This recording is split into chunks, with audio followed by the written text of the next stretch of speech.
Good morning everyone. तो आज हमारा टॉपिक है रियल एंड अपैरेंट डेप्थ। इसमें क्या है कि जो हमारे पास एक ऑब्जेक्ट है, अगर हम उसको किसी भी मीडियम में रखते हैं तो उसकी जो एक्चुअल डेप्थ है वो हमें कम नज़र आती है। The depth of an object emerged in water appears to be lesser than its actual depth. कि जो हमें नज़र आती है वो डेप्थ हमारे पास जो कम होती है than its actual depth. Let करेंगे ओ एक हमारे पास पॉइंट ऑब्जेक्ट है जिसकी एक्चुअल डेप्थ तो ओ ए है, लेकिन जो एक व्यूअर को नज़र आता है वो आती है ओ डैश ए। अब हम देखेंगे वो कैसे है। एक्स वाई हमारे पास एक सरफेस है, ओ हमने कोई भी एक पॉइंट ऑब्जेक्ट ले लिया है। हमारे पास जो ओ ए डैश है ये हमारे पास पहली रे है जो हमारे पास ओ हमारे पॉइंट ऑब्जेक्ट पर पड़ रही है।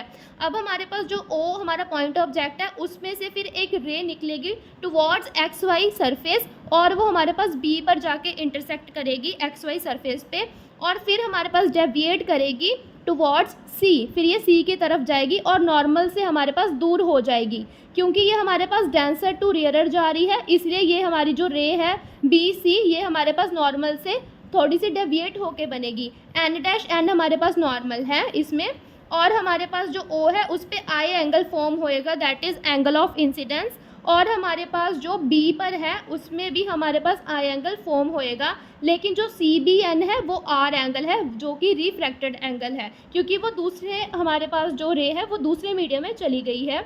अब हमारे पास जब हम बी पॉइंट से रे को पीछे की तरफ एक्सटेंड करते हैं और ओ डैश पॉइंट आता है, तब ये ओ डैश है जो ये एक वर्चुअल इमेज है ऑब्जेक्ट की जो कि हम एक व्यूअर को दिखती है, और ओ ए हमारे पास रियल आ जाता है, रियल डेप्थ आ जाती है, और जो ओ डैश है वो अपैरेंट डेप्थ आ जाती है। ओ डैश पर भी हमारे पास आर एंगल फॉर्म होता है।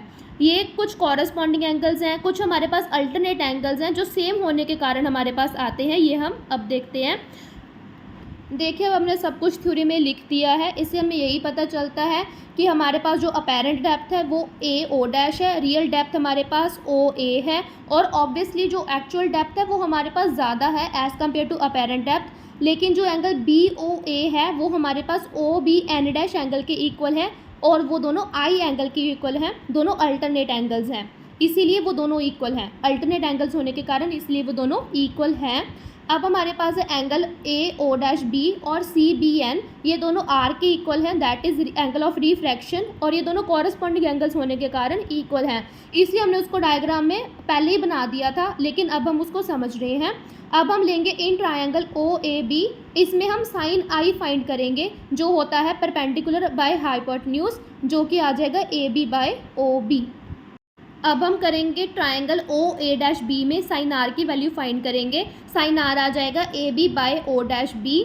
अब लाइट हमारे पास ट्रैवल कर रही है from denser medium to rarer medium, इसलिए हम जैसे कि वो वाटर से एयर में ट्रैवल कर रही है तो हम रिफ्रैक्टिव इंडेक्स भी फाइंड करेंगे एयर वाटर का विद रिस्पेक्ट टू एयर, इस जिसको हम डिनोट करते हैं ए म्यू ओमेगा के साथ, जो आ जाएगा sine r divide by sine i. जो हमने वैल्यूज़ फाइंड की है पीछे साइन आई की और यहाँ पे साइन आर की, इसको हम पुट करेंगे जिससे हमारे पास आ जाएगा O B by O dash B.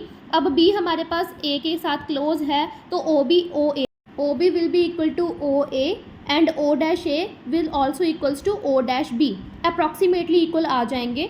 तब हमारे पास ए म्यू ओमेगा आ जाएगा O A by O dash A that is real depth by apparent depth. अब हमारे पास नेक्स्ट है, अगर हम लेट कर लें कि एक्स हमारे पास रियल डेप्थ है वाटर की और ए म्यू ओमेगा जो कि रिफ्रैक्टिव इंडेक्स है वाटर का विद रिस्पेक्ट टू एयर, तो हमारे पास जो नॉर्मल शिफ्ट आएगा in the position of the point object is given by, यानी कि जो हमारे पास उसकी पोजीशन में चेंज आएगा उसकी एक्चुअल डेप्थ में और अपैरेंट जो उसका डेप्थ है उसमें जो चेंज आ रहा है वो किसके इक्वल आएगा, d is equals to real depth minus apparent depth. Real depth को हमने x कंसीडर किया है, अपैरेंट डेप्थ आ जाएगा x बाय ए म्यू ओमेगा, क्योंकि अपैरेंट डेप्थ हमारे पास इक्वल है रियल डेप्थ बाय ए म्यू ओमेगा, और ए म्यू ओमेगा तो ए म्यू ओमेगा ही आ जाएगा और रियल डेप्थ x है तो हमने उसको d में पुट कर दिया, हमारे जो फॉर्मूला उसमें हमने पुट कर दिया तो d आ जाएगा x 1 माइनस 1 बाय ए म्यू ओमेगा। एक्स हमारे पास कॉमन था इसलिए एक्स को हमने बाहर निकाल लिया।